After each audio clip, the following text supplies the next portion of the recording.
Hi there, it's Richard Little from Your Land Partner. Today it is video 46 out of 100 and part of a 8-9 video series or segment in the planning process or in the development process. Sorry, from sourcing to exit. And this little mini series within that is about securing the deal. So aspects of what we look for, the way we do it, and the way we don't do it. And that leads me quite nicely into today's offering, which is joint venturing with landowners. This could be a very, very short video on the basis that, in principle, don't do it. I'm not going to leave it there, obviously. Most of you know me by now. I can't say anything in less than about 20 minutes. But no, in principle, then don't do it, because there are many complications. So from the landowner's point of view, there is an incredible amount of risk generally. If they've got experienced and solid legal advice, most of that will be against doing it. And it's really, what have they got to benefit? So some of the issues here, which obviously if it's an issue for the landowner, it's an issue for us, because if we're putting a proposal forward, and believe me, a lot of joint ventures with landowners, a lot get agreed. Not so many, in our own experience, actually go through. They don't get through legals. There are all sorts of, say, legal issues, legal objections about security, etc. And the big one is actually financial implications. So in terms of, the funders.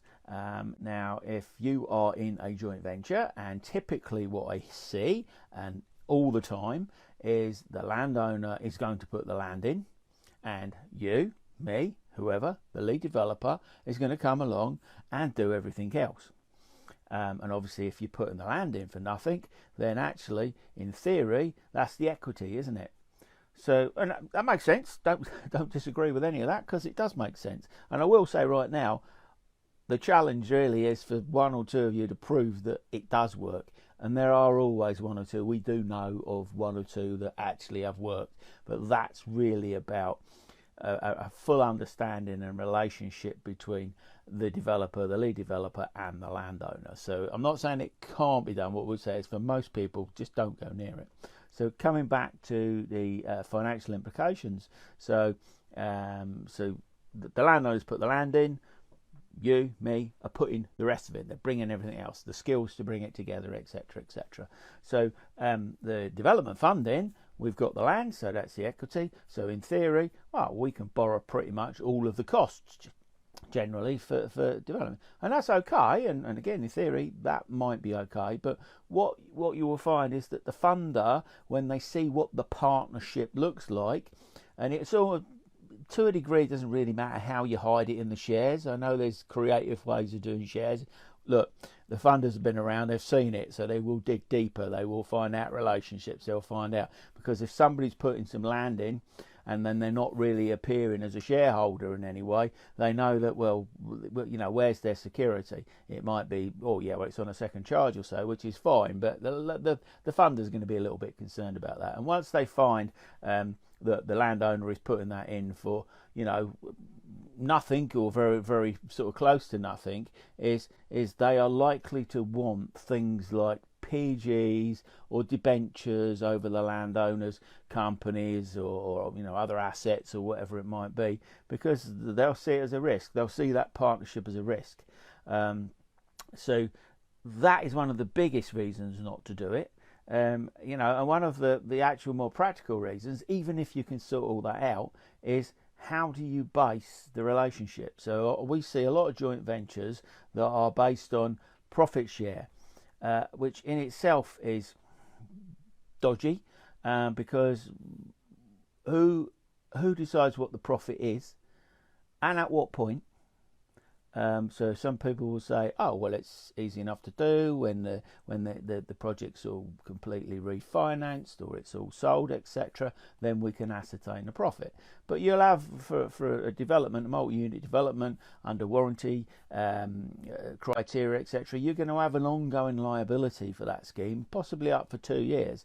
Now, so that means that certain things happen, you know, and they happen all the time to some people if they haven't perhaps done the job properly, and you know, there'll be people coming out there with problems with the roof. So that cost has got to actually then be met from somewhere. And in theory, people will say, oh well, whoever the contractors were, the subcontractors were, they'll come back and fix it. In reality, that's very, very hard to do. So the point about this is you never really know when the profit is crystallised. It's certainly not on completion or refinance. So when you are looking at doing any sort of profit share with another organisation, it's got to be clearly defined at what point, how we calculate the profit, and at what point we calculate the profit. And maybe we can take 90% of the profit out and maybe leave 10% of the profit in there to cover any unforeseens, etc., etc. You know, so there's all sorts of issues like that. But the other thing on profit share, and say most of the joint ventures, not just with landowners, but other joint ventures, are on a profit share. We always say that that is not a good idea. What we would say is, as the lead developer, effectively the conductor of the orchestra, the people that are going to come in and bring everything together, we're not necessarily going to do much of the work other than bring everybody together. Is our money should be last out. So if you are offering somebody, for whatever reason, whether it is a landowner or whether it is somebody else that's putting cash equity in, then if you are offering them the equivalent of a profit share, let's just assume that the projected profit, we project the profits at 500,000. So what we would say is, if we are saying the profits are going to be 500,000, then we will say that they will get a preferred return. Let's make it simple and say it's 50-50. They will get a preferred return of 250,000. It's not a profit share, it's based on projected profits, but they will get the first £250,000 of profit. That's a completely different thing, and if you're offering somebody something to try and get them to invest or put their land in, that's much safer for them. So you, me, we're the last people to get our money out, and that's always as it should be. Unfortunately, that's sort of not how it often happens. So I'm sort of expanded it a little bit in terms of not just talking about landowners, talking about joint ventures, but specifically with landowners. If you don't have, you know, a good relationship, perhaps a long-standing relationship or understanding with the landowners, then very, very unlikely that you'll get a deal through. You can agree it sitting around a table, and we see this all the time, and because you can be as creative as you like with a blank piece of paper and a pen. Yeah, and you can seemingly make it quite simple. You put the land in, we'll do everything else, we'll share it 50-50, blah, blah, blah, you know, and you might put a baseline value in for the land, you know, so, you know, there's all sorts of variables there. But what we would say, a much better way to collaborate or partner, call it whatever you like, you can call it a joint venture if you like, but it's a joint venture more in agreement, in spirit, rather than, you know, you can have some paperwork to cover it obviously, but not a full-blown joint venture whereby you're all owning shares in the SPV, etc. Keep it much simpler. If for us is actually buy the land, but maybe pay a token-ish amount. And you've got to watch for the SDLT, etc. But we'll cover that off in another video, as we often do with different things. Is actually pay them a lower amount and make it as a condition, so it becomes a conditional purchase rather than a joint venture. So I've spoken about previously one that we've got on the table at the moment, where the land will be purchased by ourselves for £150,000, probably got a paper value of 700,000 or 800,000, something like that, and the landowner will be getting second charge on the asset, as we need first charge for development funding. We bring the development funding to the table. Other than a bit of cash flow money, we shouldn't need any further equity. and and thereby the landowner will receive their further payments at certain points, at milestone points in the process, and it's all legal, and we can get that past their lawyers because it makes sense. They've got ongoing security. There's still an element of trust got to come into here, because they've got to be sure that you're going to deliver, because they are handing over their asset for a relatively small amount of money, in comparison to what the value is, but they need to be fairly comfortable that you can deliver. Today we've put another offer in today for a similar situation, where I think again we're sort of saying 150,000 to £200,000 to purchase the land, which the land is they're looking for about £1 million, a quarter, £1.5 million, something like that, and we can get there depending on what happens to values, but that becomes conditional. We can get there, but we have to get time to get there. So we put an offer in, and that's been received quite well, as we expected it to do. We'll be fleshing out that offer over the next day or so to see what happens. So we could approach the people as, oh, well, let's do a joint venture. But if you just think about it, and as I said, unless you've got an existing relationship, you've got to go and convince the landowner and possibly their agents and their consultants at some point that you are going to deliver, and they're going to give you effectively, or give half or whatever percentage of the land away to you. And you've got to deliver. You're going to have to be one terrific salesman to actually really get that past. Sorry, a bit sexist there, salesperson, to get that past anybody. So go back to what I said at the beginning, is generally don't joint venture with a landowner, because it is not likely to work very well for them. Might work great for you on paper, but it won't really work very well for them, and it'll be a really hard sell for you to actually get them, and the chances are it'll fall out of bed during legals or during valuation, or if they've got a land agent on board, or during any of that process, somebody's going to say, what the hell are you doing? We sat in a lawyer's boardroom, I think last year, possibly it might even been the year before, when the previous developer had approached them with the joint venture, and we sat in there, and we know the law firm, so we know them anyway, and we sat in there and put the scenario to them. Look, we were offering, I think, £100,000 to purchase, and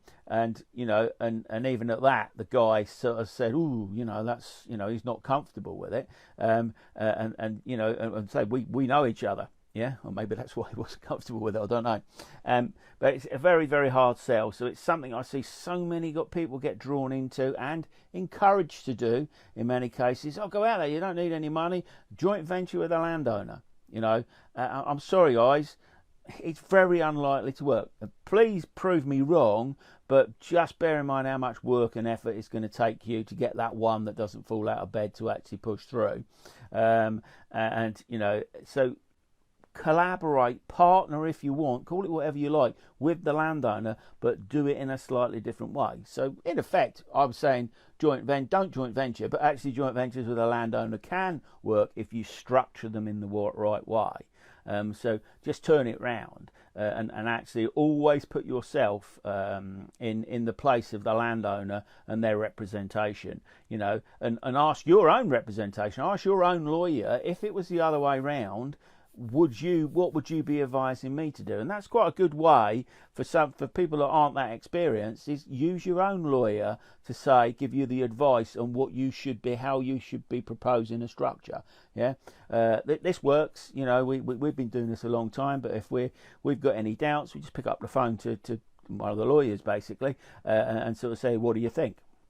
Yeah, so that's just a little bit of a pointer if you want to do that. But it comes back down to, it's very, very easy to say, yeah, we can do that. That's fantastic. It works on paper. But believe me, very, very difficult to do.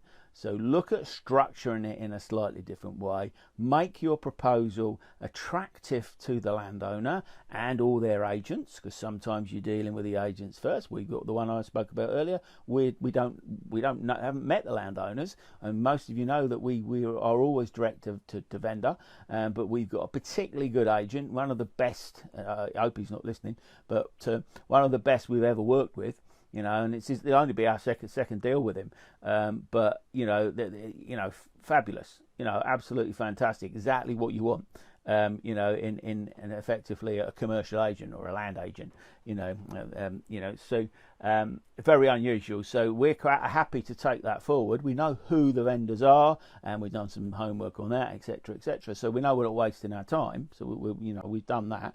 And we will, probably over the next week or so, probably will have a virtual meet up with them.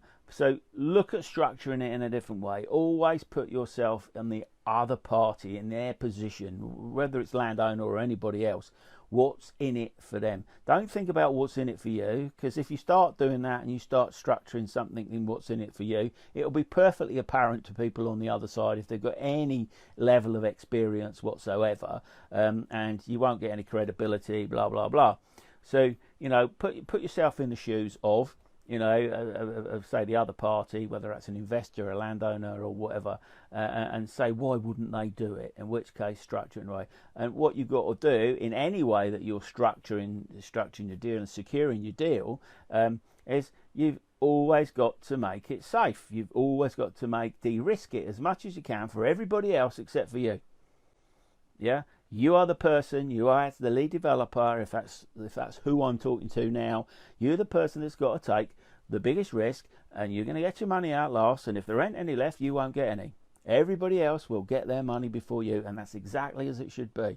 Unfortunately, we see people trying to short circuit that, and if a developer comes to you as an investor, slightly off piste again as well, or replace that investor with landowner hat on.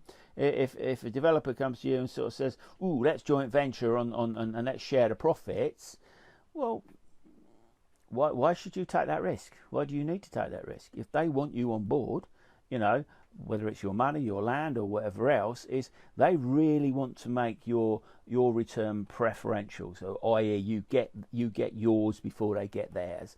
And if they don't talk to them anymore. So that's the message to landowners and investors. But if you're a developer, turn that around and make sure you don't get in that position. So we advise people, on both sides of the fence, quite regularly, and our advice is constant. It is you're always looking to secure a deal that genuinely works for everybody. And if you go in on that basis, then you've got a pretty good chance of coming out the other end. If you go in trying to screw somebody over, or you're so naive they're screwing you over without you realising, it's not going to end well. So it's been Richard Little from Your Land Partner. Been talking about securing deals using joint ventures with landowners. So don't do it, but do it in the right way. So there's a dichotomy, I suppose, in many ways. So it's been Richard Little. See you again another day. Take care.